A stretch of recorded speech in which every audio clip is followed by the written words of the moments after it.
ಸ್ವಾಮೀಜಿ, ನಿಜ ಕರ್ಮಾನುಸಾರವೇ ಎಲ್ಲವೂ ಆಗ್ತಾ ಇದೆ ಅಂತ ಹೇಳ್ತಾ ಇದ್ದೀವಿ. ಜಾತಕವನ್ನು ನಾವು ಅದೊಂದು ಸಂಕೇತ, ಅದು ಅದರಲ್ಲಿ ಏನಿದೆ, ನಾವೇನು ಮಾಡ್ತೀವಿ ಮಾಡಲ್ಲ ಅನ್ನೋದನ್ನು ಹೇಳುತ್ತೆ, ಪರಿಹಾರವನ್ನು ಕೂಡ ಸೂಚಿಸುತ್ತೆ ಅಂತ ಹೇಳ್ತಾ ಇದ್ದೀರಿ. ಹಾಗಾದರೆ ಮನುಷ್ಯನ ಪ್ರಯತ್ನಕ್ಕೆ ಏನು ಬೆಲೆ ಬಂತು? ಪ್ರಯತ್ನದ ಫಲ ಏನು? ಅಥವಾ ಇಚ್ಛಾ ಸ್ವಾತಂತ್ರ್ಯ ಅಂತ ಹೇಳ್ತೀವಿ, ಫ್ರೀ ವಿಲ್ ಅಂತ ಹೇಳ್ತೀವಿ. What is the significance of free will? ಮನುಷ್ಯನ ಕೈಯಲ್ಲಿ ಭಗವಂತ, ನಾನು ಈಗಾಗಲೇ ಹೇಳಿದ ಹಾಗೆ 3 ರೀತಿಯ ಕರ್ಮಗಳಿದ್ದಾವೆ: ಲಘು ಕರ್ಮ, ಮಧ್ಯಮ ಕರ್ಮ ಮತ್ತು ಮಹಾಕರ್ಮ. ಲಘು ಕರ್ಮ ಮತ್ತು ಮಧ್ಯಮ ಕರ್ಮವನ್ನು ಮನುಷ್ಯನ ಕೈಯಲ್ಲೇ ಕೊಟ್ಟಿದ್ದಾರೆ. ಲಘು ಕರ್ಮ ಅಂತಂದರೆ ಅದು ನಿತ್ಯ ಜೀವನದಲ್ಲಿ ಪ್ರತಿಯೊಂದು ಸಣ್ಣ ಸಣ್ಣ ವಿಷಯಗಳನ್ನು ನೀವು ಮಾಡುವಂಥದ್ದು ಏನಿದೆ ಆ ಸ್ವಾತಂತ್ರ್ಯ ನಿಮಗಿದೆ. ಈಗ ನೀವು ಒಬ್ಬನ ಜಗಳ ಆಯಿತು, ಏನೋ ಒಂದು ಜಗಳ ಆಯಿತು, ನೀವು ಹೋಗಿ ಹೊಡಿಬೇಕಾಗಿದೆ ಅವನಿಗೆ. ನಿಮ್ಮ ಒಳಗಿನ ವಿಷಯ ಅನಿಸ್ತದೆ, ಇಲ್ಲ ಬೇಡ, ನೀವು ಅಲ್ಲಿ ಒಂದು ಕರ್ಮವನ್ನು ಸ್ಟಾಪ್ ಮಾಡಿದ್ರಿ. ಯಾಕೆ? ನೀವು ಹೊಡೆದಾಗ ಅವನು ನಿಮ್ಗೆ ಹೊಡಿಬೇಕಾಗಿತ್ತು, ಅಥವಾ ನೀವು ಹೊಡೆದು ಅವನಿಗೇನೋ ಆಗಬೇಕು, ಆ ಕರ್ಮ ಸಂಗ್ರಹ ಆಗಬೇಕು, ಅದು ಮುಂದಿನ ಜನ್ಮದಲ್ಲಿ ನಿಮಗೆ ಅದು ಫಲ ಆಗಬೇಕು. ಇವೆಲ್ಲವನ್ನು ನೀವು ಒಂದು ಕ್ಷಣದಲ್ಲಿ ನಿಲ್ಲಿಸಿದ್ರಿ. ಏನು? ನಿಮ್ಮ ಒಂದು ಕಂಟ್ರೋಲ್ ಅಥವಾ ನಿಮ್ಮ ನಿಗ್ರಹ, ನಿಮ್ಮ ಇಂದ್ರಿಯ ನಿಗ್ರಹ, ಮನೋನಿಗ್ರಹ. ಇದರಿಂದ ಸಿಟ್ಟು ಬಂದಿದೆ, ಹೊಡಿಬೇಕು ಅಂತ ಅನಿಸಿದೆ, ಆದರೆ ಹೊಡೆದಿಲ್ಲ. ಇದು ಈ ಲಘು ಕರ್ಮಗಳೇನಿದ್ದಾವೆ, ಈ ಲಘು ಕರ್ಮಗಳೇ ಸೇರಿ ಸೇರಿ ಸೇರಿ ಸೇರಿ ಮಧ್ಯಮ ಕರ್ಮಗಳಾಗ್ತವೆ. ಆ ಮಧ್ಯಮ ಕರ್ಮಗಳು ಸೇರಿ ಸೇರಿ ಸೇರಿ ಒಂದು ಮಹಾಕರ್ಮದ ನಿರ್ಮಾಣ ಆಗುತ್ತೆ. ಈಗ ಉದಾಹರಣೆಗಾಗಿ ನಾವು ಒಂದು ಬಿಲ್ಡಿಂಗನ್ನು ನೋಡ್ತೀವಿ. ಬಿಲ್ಡಿಂಗ್ ನೋಡಿದಾಗ ನಮಗೆ ಒಂದೇ ಒಂದಾಗಿ ಕಾಣಿಸುತ್ತೆ, ಅದು ಬಿಲ್ಡಿಂಗ್ ಎಷ್ಟು ಚೆನ್ನಾಗಿ ಕಟ್ಟಿದ್ದಾರೆ, ಇದು ಒಂದು ಮಹಾಕರ್ಮ. ಆದರೆ ಬಿಲ್ಡಿಂಗನ್ನು ಒಡೆದು ನೋಡಿ, ಬಿಲ್ಡಿಂಗಿನ ಗೋಡೆ ಒಳಗೆ ಒಂದೊಂದು ಬ್ರಿಕ್ಸ್ಗಳನ್ನು, ಒಂದೊಂದು ಇಟ್ಟಿಗೆಗಳನ್ನು ತುಂಬಿ ತುಂಬಿ ಇಟ್ಟು, ಒಂದ್ರ ಮೇಲೆ ಒಂದು ಇಟ್ಟು ಇಟ್ಟು ಇಟ್ಟು ಇಟ್ಟು ಒಂದಕ್ಕೊಂದು ಜಾಯಿಂಟ್ ಮಾಡಿ ಮಾಡಿ ಮಾಡಿ ಮಾಡಿದಾಗ ಒಂದು ದೊಡ್ಡ ಗೋಡೆ. ಅಂತಹ ಗೋಡೆಗಳನ್ನು 4-6 ಕಟ್ಟಿದಾಗ ಅದೊಂದು ಬಿಲ್ಡಿಂಗ್.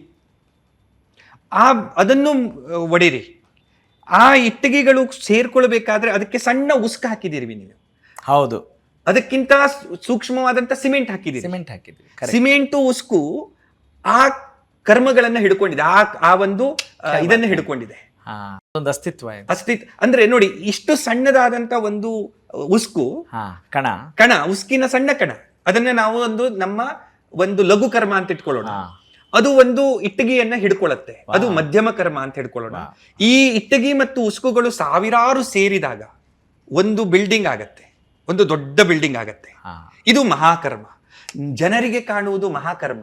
ಆದರೆ ಆ ಮಹಾಕರ್ಮ ಆಗಬೇಕಾದ್ರೆ ಅದರ ಹಿಂದುಗಡೆ ಸಾವಿರಾರು ಲಘು ಕರ್ಮಗಳು, ಸಾವಿರಾರು ಮಧ್ಯಮ ಕರ್ಮಗಳು ಇರ್ತವೆ, ಸಾವಿರಾರು ಉಸುಕು. ಹೌದು. ಹಾಗೆ ನಾವು ಇವತ್ತು ಮಾಡುವ ಚಿಕ್ಕ ಚಿಕ್ಕ ಚಿಕ್ಕ ಕೆಲಸಗಳು, ಚಿಕ್ಕ ಚಿಕ್ಕ ಕೆಲಸಗಳು, ಉದಾಹರಣೆಗಾಗಿ ನಾವು ನಮ್ಮ ಕರ್ಮಗಳು 3 ರೀತಿಯಲ್ಲಿ ಸಂಗ್ರಹ ಆಗತ್ತೆ. ಒಂದು ಕಾಯ, ವಾಚ, ಮನಸ್ಸು. ಅದಕ್ಕೆ ತ್ರಿಕರ್ಣ ಅಂತ ಕರೆದ್ವಿ. ಇದಕ್ಕೆ ತ್ರಿಕರ್ಣ ಶುದ್ಧಿ ಅಂತ ಹೇಳ್ತೀವಿ. ತ್ರಿಕರ್ಣ ಅಂದ್ರೆ ಏನು?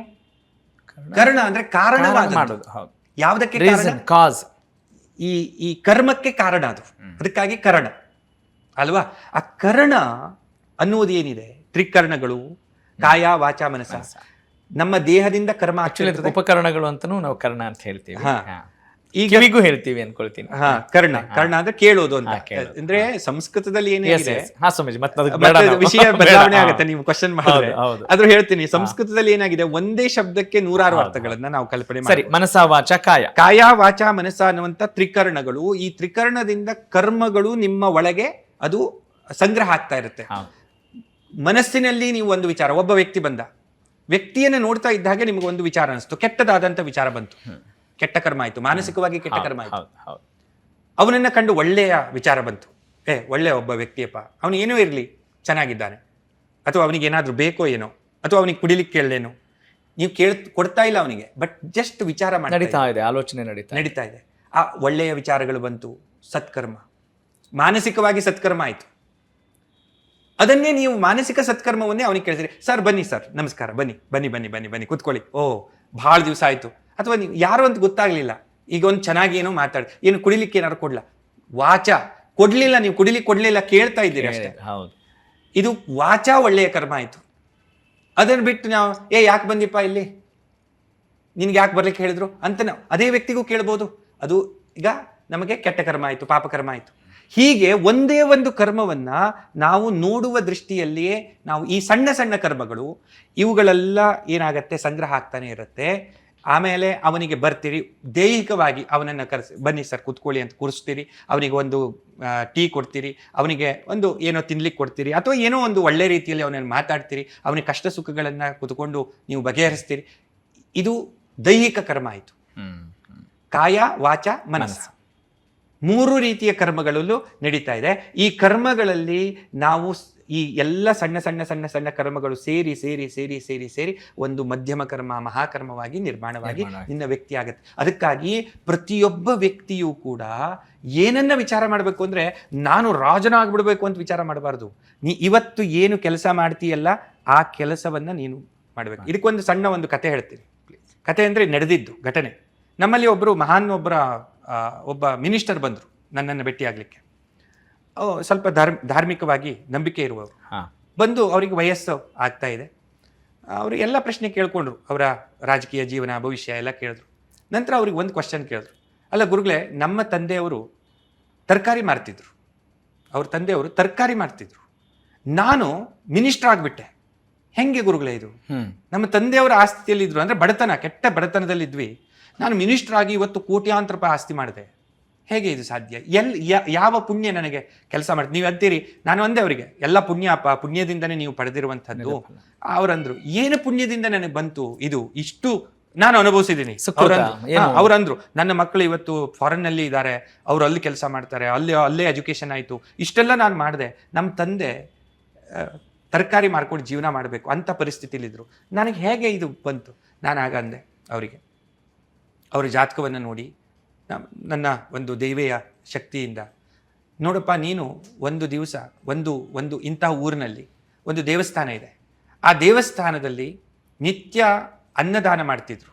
ಆ ಅನ್ನದಾನ ಮಾಡಬೇಕಾದ್ರೆ ನಿನ್ನ ಹಿಂದಿನ ಜನ್ಮದಲ್ಲಿ ನೀನು ಪ್ರತಿನಿತ್ಯವೂ ನಿನ್ನ ಇಡೀ ಜನ್ಮ ನೀನು ಅಲ್ಲಿ ಬಂದಿರುವಂತಹ ಭಕ್ತರ ಎಂಜಲ ಬಾಳೆಯನ್ನು ತೆಗೆಯುವ ಕೆಲಸ ಮಾಡ್ತಾ ಇದ್ದೀನಿ. ಎಂಜಲೆತ್ತು ಕೆಲಸ ಇಡೀ ಜನ್ಮ ಮಾಡಿದಾನವನು. ಒಂದು ದಿವಸ ಆತ ಅನ್ಕೊಂಡಿಲ್ಲ, ಇದು ನಾನು ಮಾಡ್ತಾ ಇರೋದು ನಾ ಯಾಕೆ ಹೀಗೆ ಮಾಡ್ತಾ ಇದ್ದೀನಿ, ಅವನು ಎಂದೂ ಅಂದ್ಕೊಂಡಿಲ್ಲ. ಅವನು ತನ್ನ ಕರ್ತವ್ಯ, ಇದು ಹೃತ್ಪೂರ್ವಕವಾಗಿ ಭಗವಂತ ನನಗೆ ಈ ಅವಕಾಶ ಕೊಟ್ಟಿದ್ದಾನೆ, ನಾನು ಇದನ್ನು ಮಾಡಬೇಕು ಅಂತೇಳಿ ಅವನು ಮಾಡಿದ. 80 ವರ್ಷ ವಯಸ್ಸಿನ ತನಕ ಆತ ಎಲೆ ಎತ್ತಿದ. ನಂತರ ಅವನ ಮರಣ ಆಯಿತು. ನಂತರ ಅವನು ಬಂದು ಇಲ್ಲಿ ಹುಟ್ಟಿ ಇವತ್ತು ರಾಜಧನಾಗಿ ಅವನು ಮೆರೆದ. ಇದನ್ನ ಅಂದೆ ನಾನು. ಅಂದಾಗ ಅವನಿಗೆ ಅವ್ರು ಅಂದ್ರು, ಅಲ್ಲ ಗುರುಗಳೇ, ಇದನ್ನೆಲ್ಲ ನಾನು ಹೆಂಗೆ ನಂಬಲಿ? ನನ್ನ ಪ್ರಶ್ನೆ ಅದು ಆಗಿತ್ತು, ನಿಮ್ಮ ಹೇಳಿದ್ರಿ. ಹೇಗೆ ನಂಬಲಿ? ನನಗೇನೋ ದೈವಿಕವಾದಂತಹ ಭಗವಂತನ ಸ್ಫುರಣೆಯಿಂದ ನಾನು ಹೇಳಿದೆ, ನೋಡು, ಇಂಥ ಊರಿದೆ, ಆ ಊರಿಗೆ ಹೋಗು, ಅಲ್ಲಿ ಪ್ರಶ್ನೆ ಮಾಡು, ಯಾರಾದ್ರೂ ಹಳೆಯ ಜನ ಇದ್ದರೆ ಅಂಥವರಲ್ಲಿ ಇಂಥ ಒಬ್ಬ ವ್ಯಕ್ತಿ ಇಡೀ ಜೀವನ ಇಲ್ಲಿ ಅನ್ನಛತ್ರದಲ್ಲಿ ಕೆಲಸ ಮಾಡಿದಂಥ ಯಾರು ವ್ಯಕ್ತಿ ಇದ್ರಾ ಅಂತ ಕೇಳ್ಕೊಂಬ. ಯಾಕೆಂದ್ರೆ ಈಗಲೇ ನಿಮಗೆ ವಯಸ್ಸಾಗಿದೆ, ನೀವು ಹಿಂದಿನ 80 ವರ್ಷದಲ್ಲಿ ಅಂದ್ರೆ ಈಗ ಅಲ್ಲಿ ಯಾರಾದ್ರೂ 80-90 ವರ್ಷದವ್ರು ಇರಬೇಕು ಅಂದ್ರೆ ನಿಮ್ಮ ಹಿಂದಿನ ಜನ್ಮದ್ದು ಹೇಳ್ತಾರೆ ಅವರು. ಆ ವ್ಯಕ್ತಿ ಮಿನಿಸ್ಟರ್ ಇರೋದ್ರಿಂದ ಅವ್ರಿಗೆ ಅದೇನು ದೊಡ್ಡ ವಿಷಯ ಆಗಲಿಲ್ಲ. ಅವ್ರು ಹೋದ್ರು ಅಲ್ಲಿಗೆ, ಯಾವುದೋ ಒಂದು ಕಾರಣದಿಂದ ಅಲ್ಲಿ ಹೋದಾಗ ಅಲ್ಲಿ ಪ್ರಶ್ನೆ ಮಾಡಿದ್ರಂತೆ, ಇಲ್ಲಿ ಯಾರಾದ್ರೂ ಹೀಗೆ ಕೆಲಸ ಮಾಡಿದ್ರೆ? ನಮಗೆ ಗೊತ್ತಿಲ್ಲ ಅಂದ್ರು ಅವರು. ನಮಗೆ ಗೊತ್ತಿಲ್ಲ ಸರ್, ಯಾಕೆಂದ್ರೆ ನಾವೆಲ್ಲ ಹೊಸದಾಗಿ ಕೆಲಸಕ್ಕೆ ಸೇರ್ಕೊಂಡವರು, ಈಗ ನಾವು ಸೇರ್ಕೊಂಡು 10 ವರ್ಷ 20 ವರ್ಷ ಆಗಿದೆ. ಸತ್ಯ ನಿದರ್ಶನ ನಾನು ನಡೆದಿದ್ದು, ನನ್ನ ಇದರಲ್ಲಿ ನಡೆದಿದ್ದು. ಆಮೇಲೆ ಅವರು ಇಲ್ಲಿ ಹಾಗಾದ್ರೆ ಹಳೆಯ ಜನ ಯಾರಿದ್ದಾರೆ, ಬಹಳ ಹಳೆಯ ಕಾಲದಿಂದ ಕೆಲಸ ಮಾಡಿದವರು ಇವ್ರು ಯಾರಿದ್ದಾರೆ ಅಂದ್ರೆ, ಒಬ್ಬರು ಅರ್ಚಕರಿದ್ದಾರೆ ಸರ್, ಇಲ್ಲಿ ಪೂಜೆ ಮಾಡ್ತಿದ್ರು, ಅವ್ರ ಮಗನೇ ಈಗ ಇಲ್ಲಿ ಪ್ರಧಾನ ಅರ್ಚಕರು, ಅವ್ರಿಗೀಗ 90-92 ವರ್ಷ ವಯಸ್ಸು, ಅವ್ರೀಗ ಹಾಸಿಗೆಯಲ್ಲಿದ್ದಾರೆ, ಅಂದ್ರೆ ಎದ್ದು ಅಡ್ಡಾಡ್ಲಿಕ್ಕೆ ಆಗೋದಿಲ್ಲ. ಅವರಿಗೆ ಕೇಳಿದ್ರೆ ನಿಮ್ಮ ಇನ್ಫಾರ್ಮೇಶನ್ ಏನಾದ್ರು ಸಿಗಬಹುದು. ಅಂದ್ರೆ ನೀವು ಏನೋ ಕೇಳ್ತಾ ಇದ್ದೀರಲ್ಲ, ಅನ್ನಛತ್ರದಲ್ಲಿ ಯಾರೋ ಕೆಲಸ ಮಾಡಿದಾರೇನಪ್ಪ, 80 ವರ್ಷ ಕೆಲಸ ಮಾಡಿದ್ದಾರೆ ಅಂತವ್ರು ಯಾರು ಇದ್ದಾರಾ ಅಂತ ಅವ್ರಿಗೆ ಕೇಳಿದ್ರೆ ಅವ್ರಿಗೆ ಎಲ್ಲ ಗೊತ್ತಿದೆ. ಈ ದೇವಸ್ಥಾನದ 1 ಇಂಚಿಂಚು ಅವರಿಗೆ ಗೊತ್ತಿದೆ. ಸರಿ, ಅವ್ರ ಮನೆ ಎಲ್ಲಾಗುತ್ತೆ, ಇಲ್ಲಿಂದ ಸುಮಾರು ಒಂದು 3 ಕಿಲೋಮೀಟರ್ ಆಗುತ್ತೆ, ಅಲ್ಲಿ ಅವ್ರ ಮನೆ ಇದೆ, ತೋಟ ಇದೆ, ಅಲ್ಲಿ ನೀವು ಹೋಗಿ. ಇವರು ಅಲ್ಲಿಗೆ ಹೋಗಿದ್ದಾರೆ, ಹೋಗಿ ಅವರಿಗೆ ಮಾತಾಡಿಸಿದಾಗ ಅವರಿಗೆ ಕೇಳಿದ್ದಾರೆ, ನೀವು ಏನು ಹೀಗೆ ಯಾರೋ ಒಬ್ಬ ವ್ಯಕ್ತಿ ಇದ್ನಂತಲ್ಲ, ನಿಮ್ಮ ಅನ್ನಛತ್ರದಲ್ಲಿ ಅನ್ನದಾನ ಮಾಡ್ತಿದ್ರಂತೆ, ಆಗ ಅವನು ಬಾಳೆ ಎತ್ತಿದ್ನಂತೆ ಎಲ್ಲರದು, ಹಾಗೆ 80 ವರ್ಷ ಎತ್ತಿದ್ರಂತೆ ಅವರು, ಆ ವ್ಯಕ್ತಿ ಯಾರು ಇದಾರ ಅವರು ಕೇಳಿದಾಗ ಅವ್ರ ಕಣ್ಣಲ್ಲಿ ನೀರು ಹಾಕಿದ್ರಂತೆ. ಅಂತಹ ಭಕ್ತನನ್ನ ನಾನು ನೋಡ್ಲಿಲ್ಲಪ್ಪ. ಹೌದು, ಅಂಥವ್ರು ಇದ್ರು, ನಾನು ಚಿಕ್ಕವನಿದ್ದೆ ಆಗ ನೋಡಿದ್ದೆ ಅವ್ರನ್ನ, ಆಗ್ಲೇ ತಿರ್ಕೊಂಡಿದ್ದಾರೆ ಅವರು, ಈಗ ಸುಮಾರು ಒಂದು 60 ವರ್ಷ 70 ವರ್ಷದ ಹಿಂದಿನ ಕತೆ ನೀವು ಹೇಳ್ತಾ ಇರೋದು. ನಾನಾಗಿ ನನಗೂ ಇನ್ನೂ 15-16 ವರ್ಷದ ವಯಸ್ಸು. ಆಗ ನಮ್ಮ ತಂದೆಯವರು ಸಹಿತ ಆ ವ್ಯಕ್ತಿಯ ಬಗ್ಗೆ ಗೌರವ ಪಡ್ತಾ ಇದ್ರು. ಅವನು ಎಂಜಲು ಎತ್ತುದ್ರ ಎಷ್ಟು ಭಕ್ತಿಯಿಂದ ಎತ್ತಾನೆ, ಒಂದು ದಿವಸ ಬೇಜಾರು ಮಾಡ್ಕೊಂಡಿಲ್ಲ ಅಂತ. ಸೊ ಹೀಗೆ ಸ್ವಾಮೀಜಿ ಆ ಪುಣ್ಯ ಕರ್ಮಣ ವಶಾತ್ ಇವತ್ತು ಉನ್ನತ ಹುದ್ದೆಯನ್ನ ಅನುಭವಿಸಿದ್ದಾರೆ. ಆದ್ರೆ ಈಗ ಅವ್ರು ಏನ್ ಮಾಡ್ತಾರೆ ಅನ್ನೋದು ಕೂಡ ಬಹಳ ಇಂಪಾರ್ಟೆಂಟ್ ಆಗುತ್ತೆ. ಮುಂದಿನ ಎಕ್ಸಾಮ್ ಮುಂದಿನ ಅನುಭವಿಸ್ತಾರೆ. ಸ್ವಾಮೀಜಿ ಇವತ್ತು ಏನು ನಿನಗೆ ಭಗವಂತ ನೋಡಿ, ನಾನು ಕೊನೆಯಲ್ಲಿ ಒಂದು ಮಾತು ಹೇಳ್ತೇನೆ. ಇವತ್ತು ಭಗವಂತ ನನಗೆ ಕೊಟ್ಟಂತ ಪ್ರತಿಯೊಂದು ಶಕ್ತಿ, ಅವಕಾಶ ಇದು ನೀನು ಶ್ರೇಷ್ಠನಾಗುವಂತ, ನೀನು ಪುಣ್ಯವನ್ನ ಮಾಡಿಕೊ. ಇವತ್ತು ಒಬ್ಬ ರಾಜನನ್ನಾಗಿ ನಿನ್ನನ್ನು ಯಾಕೆ ಮಾಡಿದ್ರು? ನಿನಗೆ ಮಿನಿಸ್ಟರ್ ಆಗುವಂತ ಯೋಗ ಯಾಕೆ ಬಂತು? ಯಾಕೆಂದ್ರೆ ಇನ್ನೂ ಶ್ರೇಷ್ಠನಾದಂತಹ ಕೆಲಸವನ್ನ ಮಾಡು. ನೀನು ದೈವತ್ವವನ್ನು ಪಡಿ, ದೇವತಾ ಸ್ವರೂಪನಾಗು. ನೀನು ಬೇಡ ಅಂತ ಹೇಳಿಲ್ಲ ನಾವು. ಅದಕ್ಕೊಂದು ಅಲ್ಗಾರಿದಮ್ ಇದೆ ಅಂತ ಹೇಳ್ತಿದ್ರಿ. ನೀನು ಇವತ್ತು ಇರುವ ಸ್ತರವನ್ನ, ಇವತ್ತಿರುವ ಶಕ್ತಿಯನ್ನ, ಇವತ್ತಿರುವ ಆರ್ಥಿಕ ಪರಿಸ್ಥಿತಿಯನ್ನ ಭಗವಂತ ನಿನಗೆ ಯಾಕೆ ಇವತ್ತು ನಿನಗೆ ಸಿಕ್ಕಿದೆ ಅಂದ್ರೆ ನೀನು ಇನ್ನೂ ಶ್ರೇಷ್ಠನಾಗು. ಅದನ್ನ ಬಿಟ್ಟು ನಿನಗೆ ಸಿಕ್ಕಿರುವಂತ ರಿಸೋರ್ಸ್ಗಳನ್ನ ನೀನು ದುರುಪಯೋಗ ಮಾಡಿಕೊಂಡ್ರೆ ನೀನು ಅಧಪತನಕ್ಕೆ ಹೋಗ್ತೀಯ. ಒಬ್ಬ ಸಾಧು ಸಂತ ಹೀಗೆ ಇರ್ತಾನೆ ಅಂತ ನಾವು ಹೇಳಲಿಕ್ಕೆ ಬರೋಲ್ಲ, ಅಥವಾ ಹೀಗೆ ಇರ್ತಾರೆ ಅಂತ ಹೇಳಲಿಕ್ಕೆ ಬರೋದಿಲ್ಲ. ನಮ್ಮ ಮನಸ್ಥಿತಿಗೆ ತಕ್ಕ ಹಾಗೆ, ಆ ಸಂದರ್ಭಕ್ಕೆ ತಕ್ಕ ಹಾಗೆ ಸಮಯೋಚಿತವಾಗಿ ಈಗ ಏನು ಬೇಕೋ ಅಷ್ಟನ್ನು ನೀಡಲಿಕ್ಕೆ ಒಂದು ಸಾಗರದಲ್ಲಿ ಹೇಗೆ ನಾವು ಒಂದು ನಮ್ಮ ಪಾತ್ರೆಯ ಮೂಲಕ, ಬೊಗಸೆಯ ಮೂಲಕ ಒಂದಿಷ್ಟು ನೀರನ್ನು ತೆಗೆದುಕೊಳ್ತೀವೋ ಆ ರೀತಿಯಾಗಿ ಒಂದು ಜ್ಞಾನದ ಆ ಸುಧೆಯನ್ನು ತೆಗೆದುಕೊಳ್ಳುವಂಥ ಒಂದು ಪ್ರಯತ್ನವನ್ನು ಮಾಡೋಣ ಅಂತ ಹೇಳ್ತಾ ಈ ಹೊತ್ತಿನ ಸಂಚಿಕೆಯನ್ನು ಮುಗಿಸ್ತಾ ಇದ್ದೀನಿ. ನಾನು ನಿಮ್ಮ ರಾಘವ ಸೂರ್ಯ. ನಮಸ್ಕಾರ.